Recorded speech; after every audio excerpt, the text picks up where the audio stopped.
start tonight, and the first one is the most important, and she's standing right next to me, and that is where everything began to meet my beautiful wife, Monica.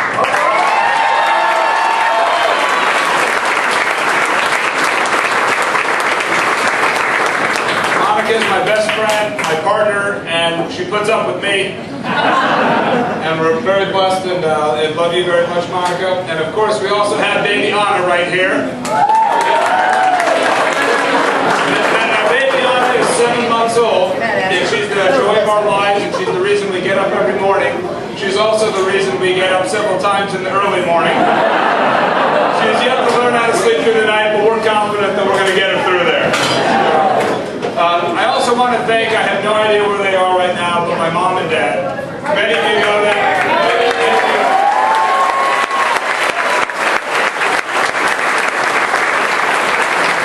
My mom and dad are my personal heroes. They're incredible examples of living the American dream, and I'm very blessed to have them in my life. They made all of this possible. They love you very much, and thank you, Mom and Dad, for everything you've done. And now I'd like to thank all of you, my volunteers, our donors, our supporters. You've given us your sweat, and we're sweating tonight, your ideas, your time, your thoughts, your prayers, and yes, many of you have given your hard-earned dollars. And I'm here to say one thing: thank you. Thank you.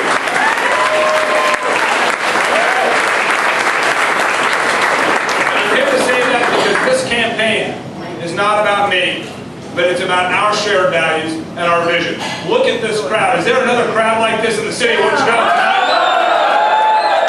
That's thanks to you. And I also do need to thank my wonderful staff. I don't think there is a congressional campaign or a political candidate in this country that has a better staff, that works harder, is more committed, and I've got one word for you guys: sleep comes on November 3rd.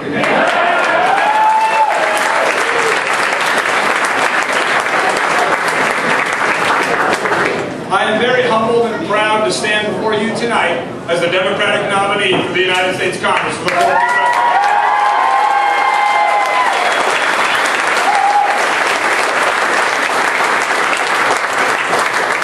Tonight we celebrate our victory for one evening, but with the knowledge that tomorrow morning the battle for the 4th District will be fully engaged. But we know we have a difficult 91 days ahead of us, but I know one thing: with your help, we can and will win in November.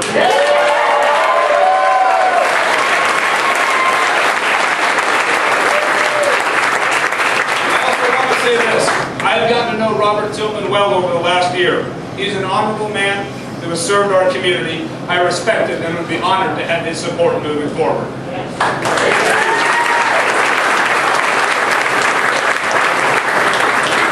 Now, it's still too early to tell who our opponent will be, but I want you to know one thing: we are ready. We are ready to promote our message of economic growth and prosperity. We are ready to stop rewarding corporations who ship our jobs overseas.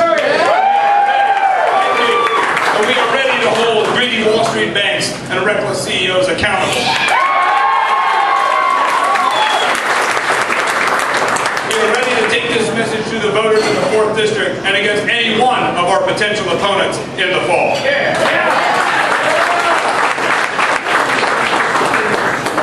And you know what? If our opponent is State Senator Gene Curtis Shodor, my colleague and longtime friend, it will be great news for the voters of the 4th Congressional, because with Gene and I as nominees of our parties, one thing will be certain: the nasty personal attack ads will finally stop.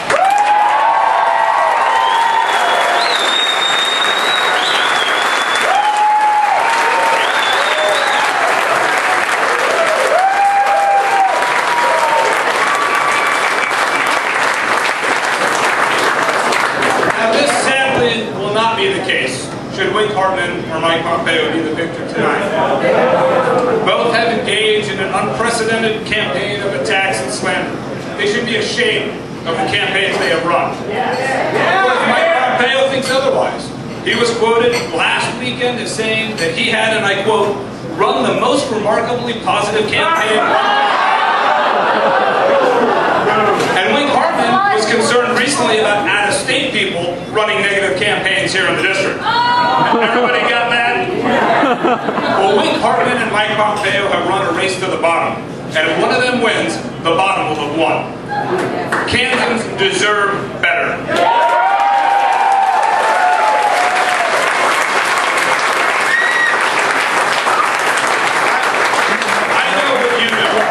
That voters are sick of partisan bickering, sick of the petty personal attacks, and sick of politics as usual.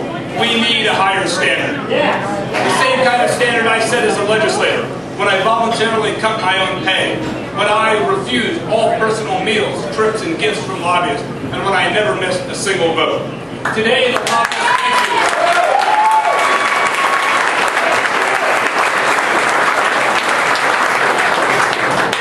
lobbyists and the special interests run Washington, and they call the shots. We need a congressman with Kansas values, not someone who just talks about being independent as if it were some slogan, but someone with a proven track record of being independent and having those actions. I am ready to take those Kansas values to Washington so the people of this country can start calling the shots again in Congress.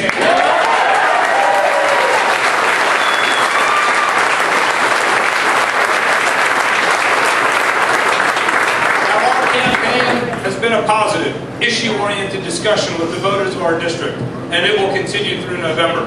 But let me make one thing very clear. If my opponent thinks that running a campaign of personal nasty attack ads will work, he will be in for a surprise.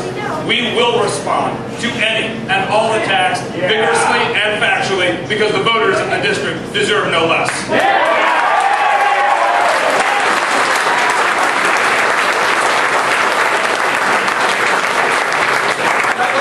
Presenting our ideas. For example, the first thing I will do in Congress is work to repeal the tax breaks and loopholes that reward companies for shipping our jobs overseas.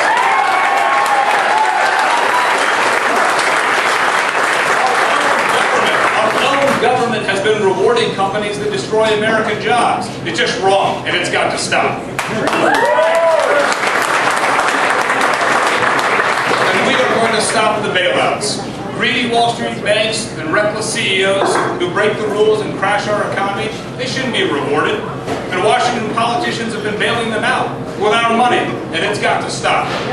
Wall Street bankers who fail us should not get bailouts and bonuses. They should get fired. Period.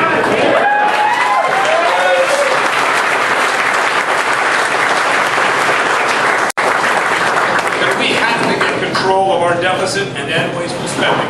Today, Washington acts like, hey, it's only money when dealing with government spending. They miss the most important point. It's our money. We all get that, even if they don't.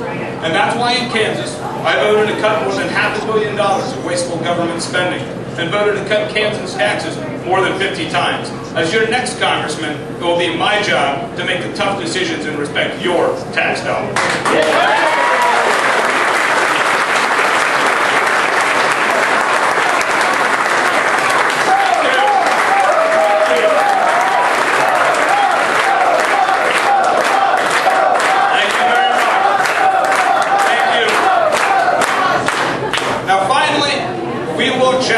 The competing visions of how taxpayer money is spent right here in Kansas and the hypocrisy that goes with it. I believe, as Governor Mark Parkinson and Wichita Mayor Carl Brewer demonstrated just 5 days ago when they secured 600 high-quality manufacturing jobs at Learjet right here in our community.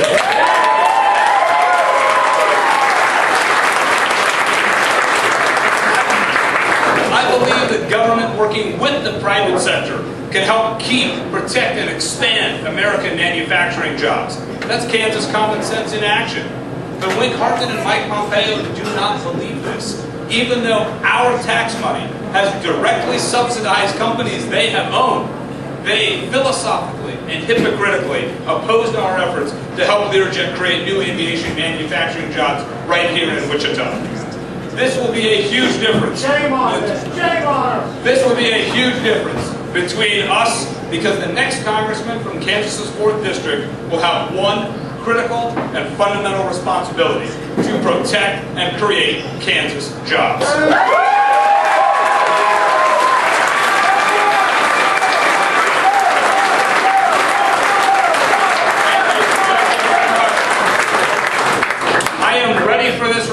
responsibility, and I welcome it.